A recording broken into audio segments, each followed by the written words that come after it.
Well, today we have a special treat. We have Ian Hossfeld. He is the managing partner and founder of the Foss Mountain Company. He's a SEAL officer with the U.S. Naval Reserves.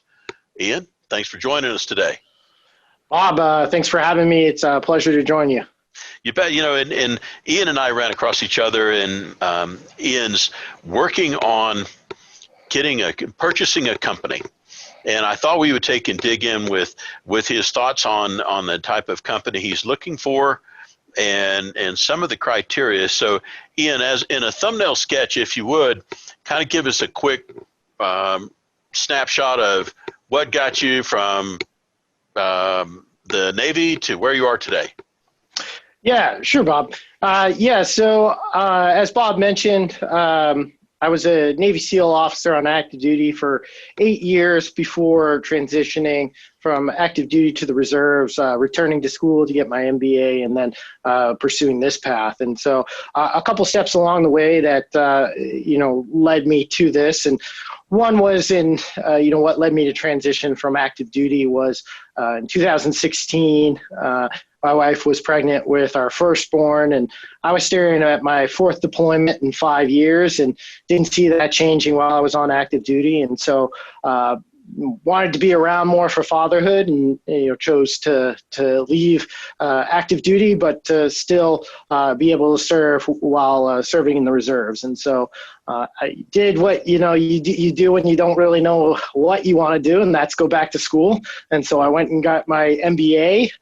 Knew I wanted to do something with entrepreneurship, and what led me to that was my last tour on active duty. I deployed to Iraq and was in charge of a 75-man militia in the upper Euphrates River Valley, helping lead the charge to clear ISIS out of the area.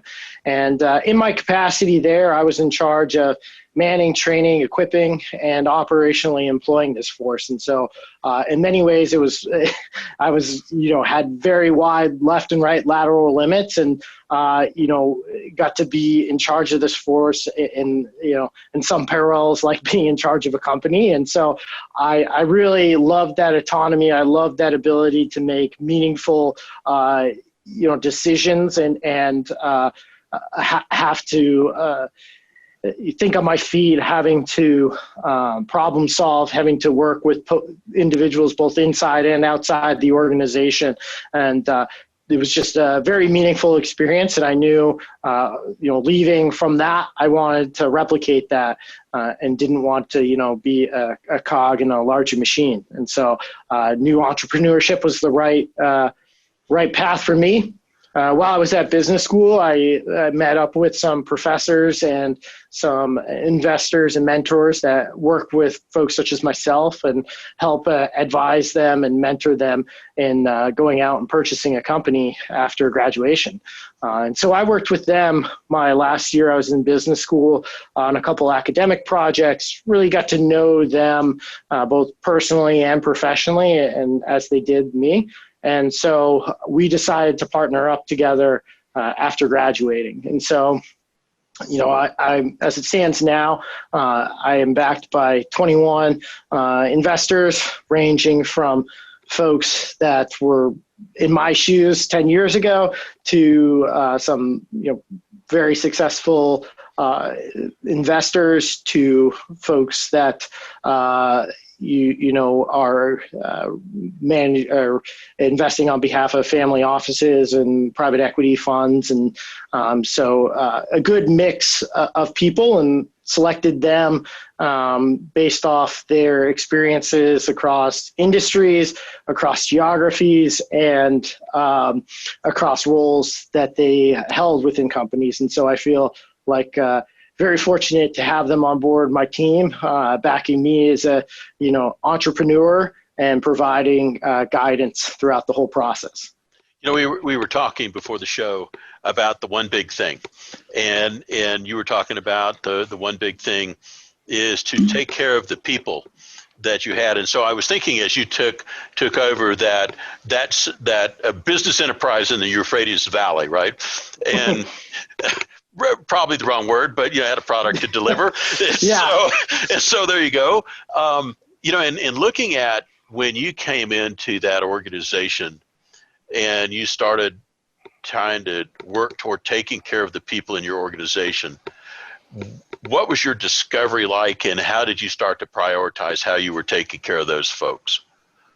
Yeah, I think, there's a couple things in that particular situation that were unique, but then there were some commonalities. And I think a big part of that is that regardless of who you are and what you're doing, you have a professional life and you have a personal life, and that it's impossible for you to, totally take off the personal life while you are, at work. And so I found with these folks that, making sure that I was aware of issues they were having with their families, and if there was something at home that was the matter, then they couldn't focus on what they were doing at work. And so we were better off to, in those cases, give them time away from training to go take care of the issues they were having with their family, so that they could come back to us and be 100% committed to what we were doing. And so I think just treating them with that decency and respect, and realizing that we were there for 6 months and they were going to be there for the rest of their lives, and that our pace versus their pace might be a little different, and that seeing that kind of humanity and empathy with them would build loyalty and trust. And so that was something that I really learned and focused on while I was there. I think about that empathy component. We hear a lot about that in the business, and I don't think that's necessarily associated too well with military. But in the empathy side, the impact from when you arrived versus some duration of time. When did you start to notice that approach was starting to have a positive effect on your organization?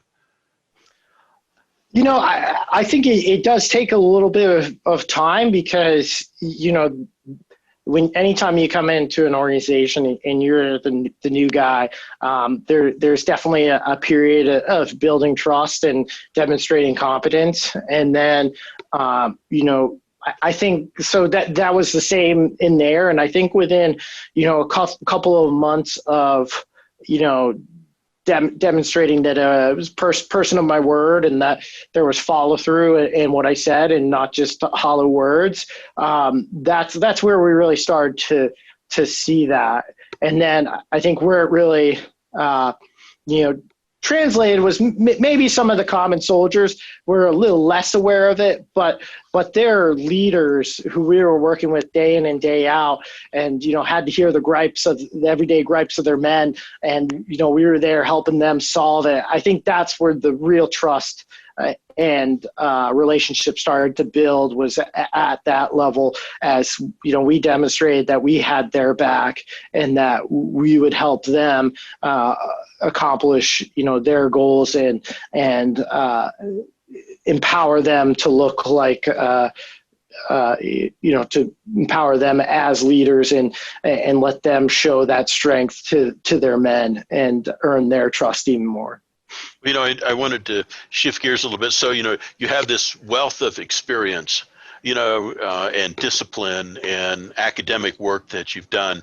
And, it's a compliment that the academics and mentors at your last place of education had confidence in you to back you. And so now you're on the trail. So you're looking for an acquisition. So for the listeners, what does your acquisition target resemble? What are the characteristics? Yeah, so I think there's a couple different characteristics that I'm looking at. I think one, quick and down dirty, easy to sort by, is looking at the financial side of things. I like to, I'm looking for a business between 1.5 million to 5 million of cash flow EBITDA.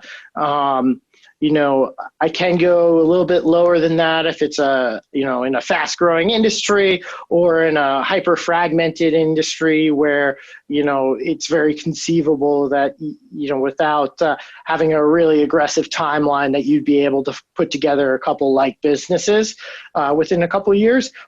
And, elaborating a little more on the upper end, I set the limit at around 5 million, not because my investors don't have the funds or that I don't feel I have the competence or expertise to run an organization of that size. I just realize where my competitive advantages lie. And as you start getting larger and start going against bigger and bigger competitors, strategic buyers, going in against larger private equity shops, I'm coming in as a owner operator. I won't be bringing any companies or portfolio companies in tow, and so I don't have the synergies or cost savings that such buyers would be bringing in. And so in a competitive pricing market, I just realized that gets a little harder for me. But that's not as I mentioned, if there's a alignment with the seller, both for wanting to sell to someone like me, an entrepreneur, someone who's going to move their family to the area to run the business, and like my leadership style and my vision for their company. If that all resonates with someone, then by all means, I'd love to take a look at the larger business. But I'm also a realist, so I'm not going to tilt at windmills just for the sake of getting reps. And so that's on the financial side. And then looking at the business characteristic side, my investment interests lie in businesses with highly recurring revenues or highly repeat revenues. And I think the reason why I like those types of businesses is because you have that good visibility year in, year out of what the picture is going to look like. And so I also realize that, with these, some industries, they may have one line of work or a revenue stream that's, more project-based or one-off, type revenue. And, those can be, highly lucrative, but I'd say in those situations, I'm looking for the business to tilt heavier towards that either recurring or repeat repair, maintenance, service, whatever you want to call it, type revenue. That's one of the characteristics. Another big characteristic is looking for, not asset intensive businesses. So not highly reliant on real estate, not having heavy equipment or, heavy manufacturing, not the best match. So, folks in vans and trucks and some inventory, not a problem. Some light manufacturing, whether that's CNC machines or something along that line, not an issue. Those are businesses that I like. As I mentioned, start getting up there in asset intensity, it becomes less and less of as a good fit for me as a buyer. And I don't need an industry with super high growth. I've found industries that are have great business characteristics as far as strong recurring revenues, really sticky customer bases. I find those attractive. I think it just comes down to what you have for your growth strategy for the business. And so if it's a business that's growing like crazy, then, I'm looking to just tap into the organic growth of that business. If it's a business that's, strong, steady, but just chugging along, then maybe the strategy is to look for, to utilize this first acquisition is to form a nice strong base, and then from there looking for maybe some other competitors or smaller scale businesses that I can selectively look at that have good alignment as far as customers they're serving, how they treat their employees, that culture of the organization. And if there's good alignment there, then maybe the growth strategy is by going out and acquiring some more of those types of businesses. Do you find in this environment that there's a shortage of opportunities to look at companies? I mean, I've got to believe that there's a fair quantity that you can look at. I don't know that there's a fair quantity that qualify. Yeah, I would say, I've definitely been as busy as, as you could be as busy as you're willing to put in the effort in. And so lots of businesses are available, for sale through brokers and bankers. And then I've also had some success talking to, business owners directly. And so, I started searching here in August, and so I wasn't in the market during the early days of COVID. I heard that was a little bit of a slowdown, but I feel now that it's picked right back up, and especially now going into January, had a surge of people I was talking to that said, hey, come circle back around the first of the year and let's start talking. And so, very busy times right now. I think, for the listener, they're going like, well, I've got a company and how do I attract your gaze? But, for some of the businesses that did, maybe an example without naming, one that didn't make the cut to do further due diligence, and maybe why that was.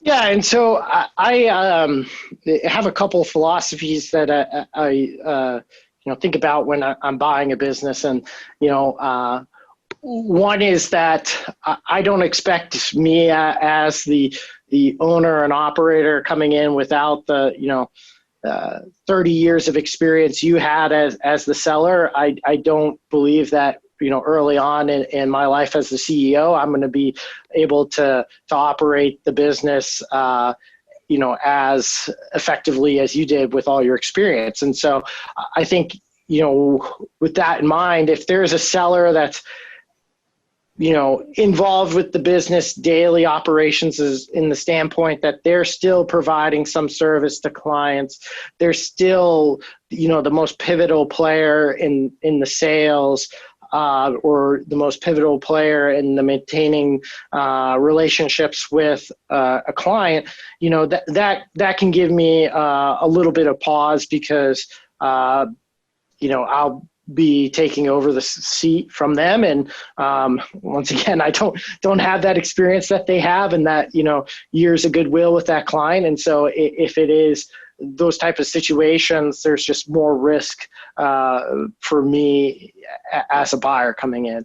I think, another situation that has caused issues in deals to die on my end is maybe you have a fantastic business model. It's in a nice industry, great margins, good cash flow, everything from a financial picture looks great. But then, we start talking some more, and I find out that, 50+% of your business is from this one client. And I think in those situations, the way a mentor of mine phrased it was, those are wonderful businesses to own, not wonderful businesses to buy. And, you built a special relationship with a client that, maybe you've worked with them and they've grown and scaled over the years, and you've scaled with them, but they still remain a large portion of your revenue. And as a buyer, that just gives me a little bit of pause and makes it harder to pay you a great value for the business, because there's a lot more risk for me as the buyer, because as I mentioned, I don't have that relationship. And if for some something was to happen, all of a sudden your business doesn't look the same as it does before with that, gaping hole in the income statement. Do you think that when you're talking to these various business owners, do you think that they're surprised in many cases when you bring up, client concentration? You're the CEO, you're the chief salesman, you're also the marketing. I mean, you're everybody. Do you think they're surprised when they hear that? Yeah, I think so, Bob. One part that I found in the situations with especially true with the relationship with clients and customers is, folks will be really proud of the relationships they've formed with people. And, I think that does mean something. And I don't want to, say that it doesn't have value, but, it's hard to take that good faith to the bank when there's, concentration risks that isn't settled by a legal contract. That's a lot. It's just it's a good thing to have with the business, but it's a lot of times that trust relationships just not enough to bridge the gap. With a lender or, to get financing for a deal. And it's just a lot of risk for a buyer. Well, I think the owner may have a perception. He says, look at all my financials. And, from the buyer's perspective, you go, I'd have to discount this risk so much that I'm, you're not going to like the deal. You might like the eventual money if it all comes to pass, but you're not going to like the deal structure. Yeah, and that's true. And I am a big proponent of keeping things simple. And so if you're only able to get the deal to work through a complex structure that, both sides barely comprehend, it's just not a good start. I'd rather keep it, stupid simple, and it's a simple mixture of maybe cash at close and either a seller's note or an earn out for part of it, not layer upon layer of complexity, where at the end of the day, there's a high likelihood that we'll have differing opinions about certain terms being met. And so that's just not a good relationship starter and not a good point to begin with.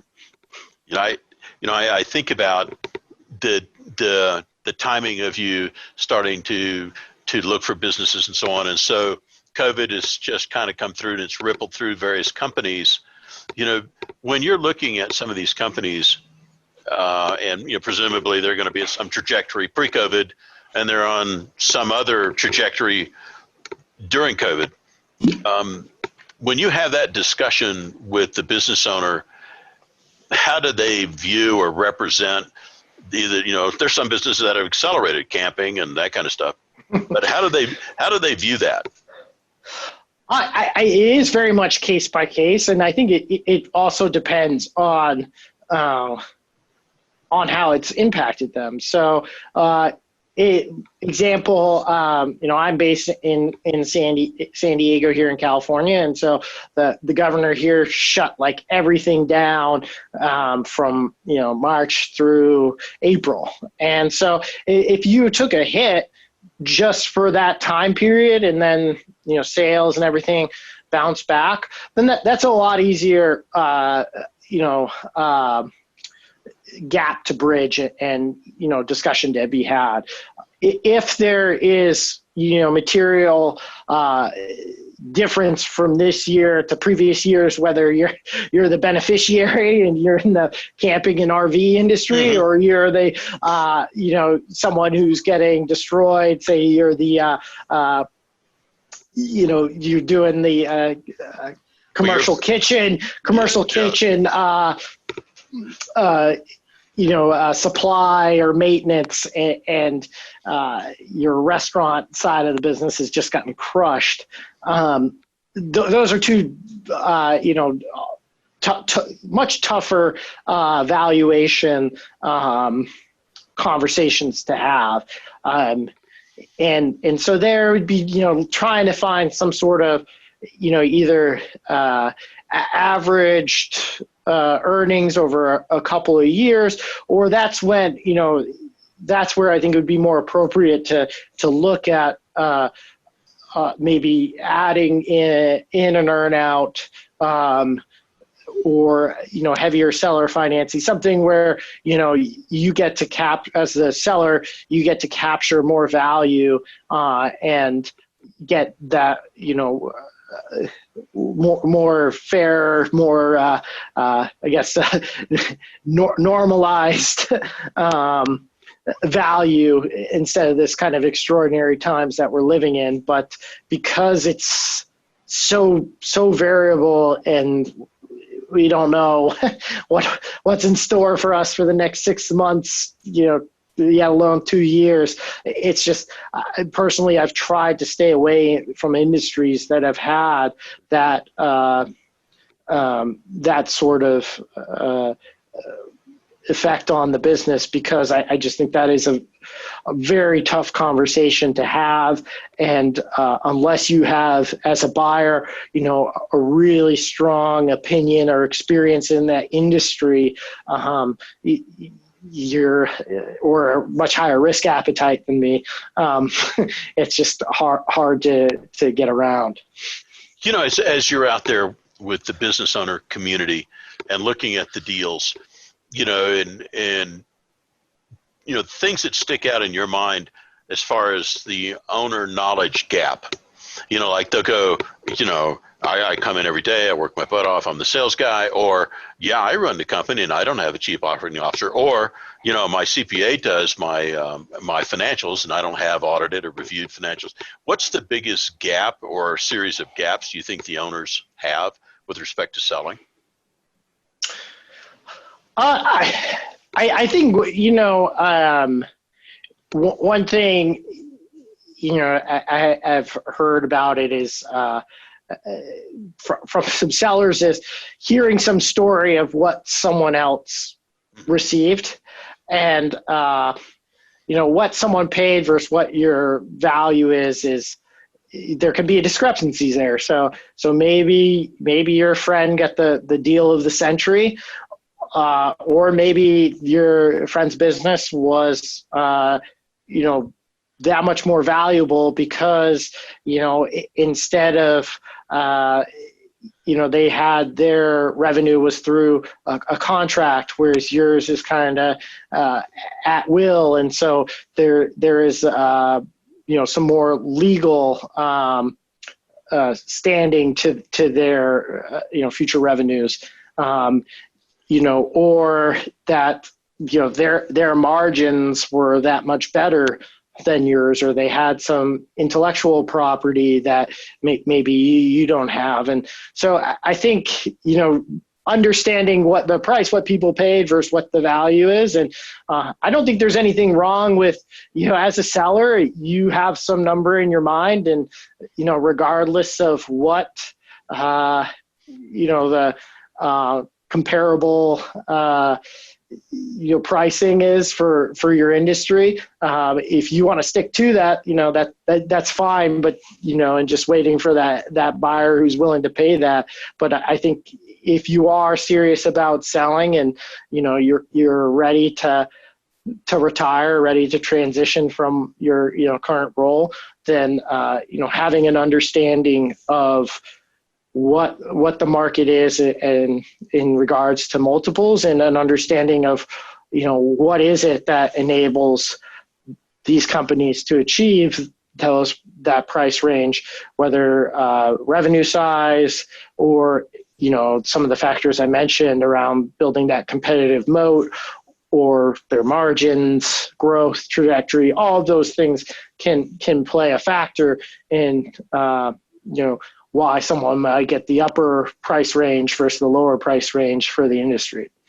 My sense is there's a big disconnect between revenue and value, and then I think there's a disconnect on what the value drivers are for an industry.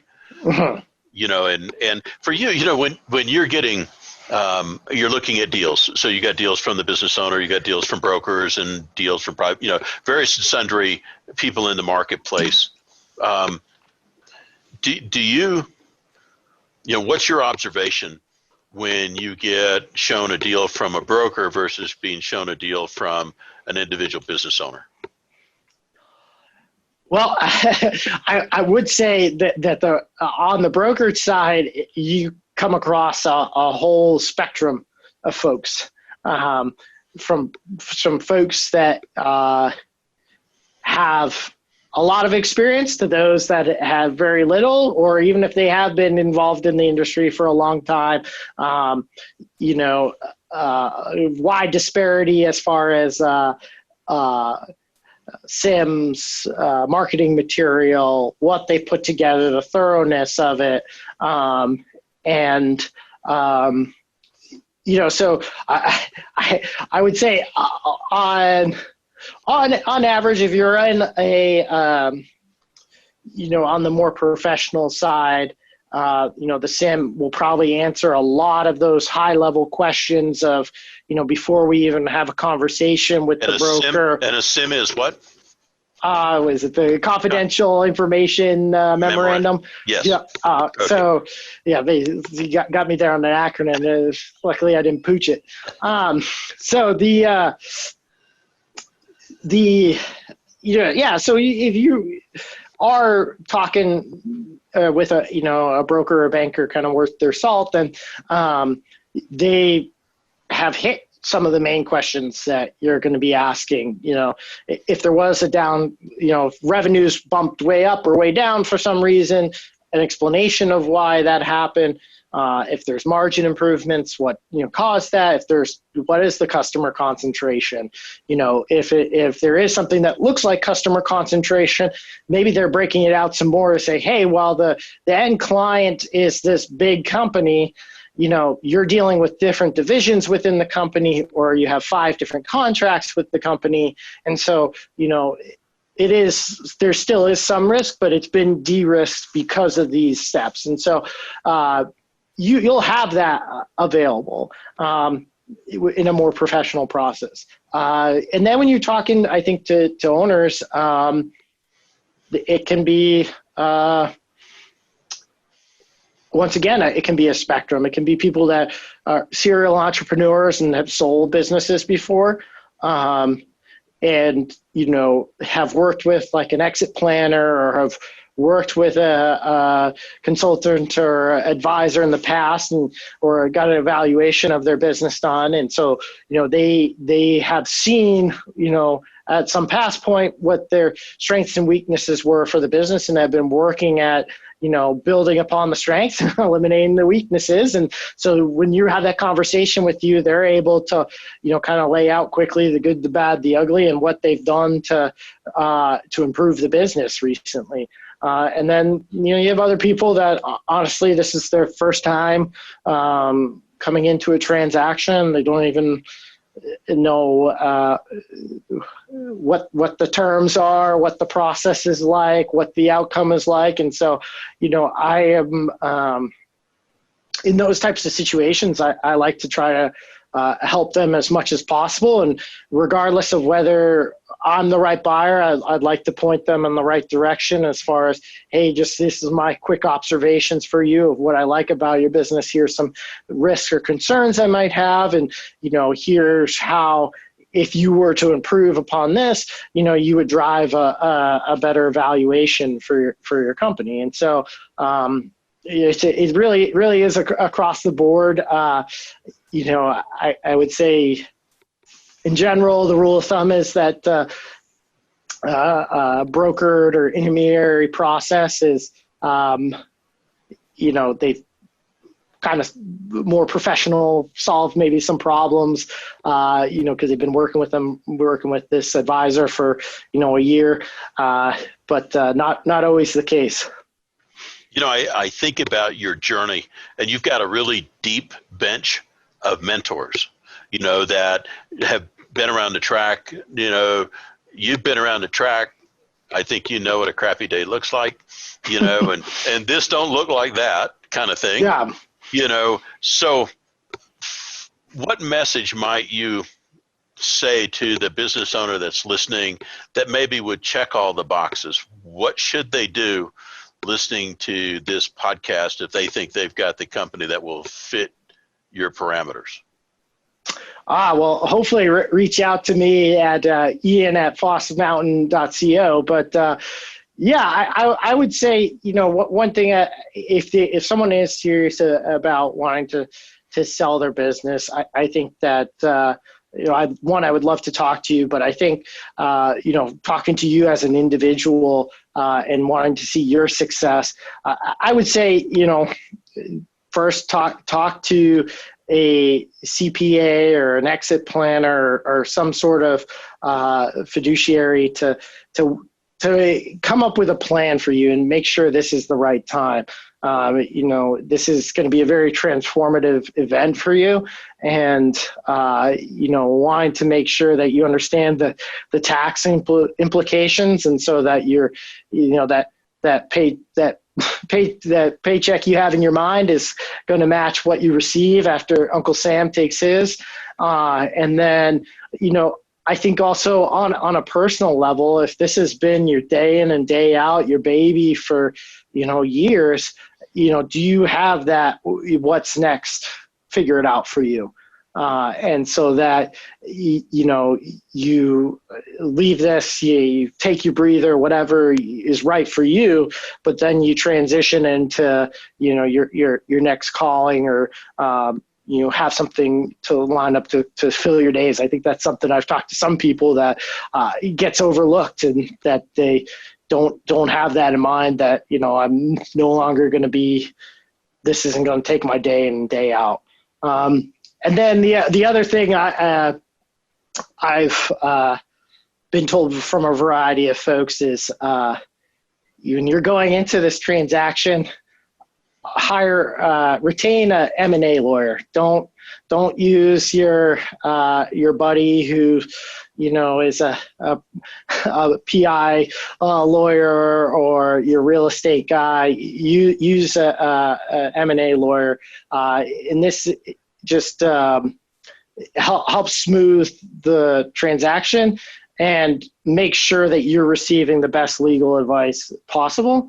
I've talked to folks that both that have heeded this advice and those that have not. And the common outcome is, I was glad, or I wish that I had retained a M&A lawyer. I think from a buyer's perspective, we know we're working with someone who knows what's market rate for terms and structures, can explain them to you to make sure that you fully understand, and that at the 11th hour, when you finally do, it's not at 11th hour, you finally figure it out, and now the deal blows up. And even assuming that, nothing is wrong, if someone isn't experienced with, purchase agreements and due diligence issues, at the very least, it's just going to be a slower process, and time kills deals. And so that's no good for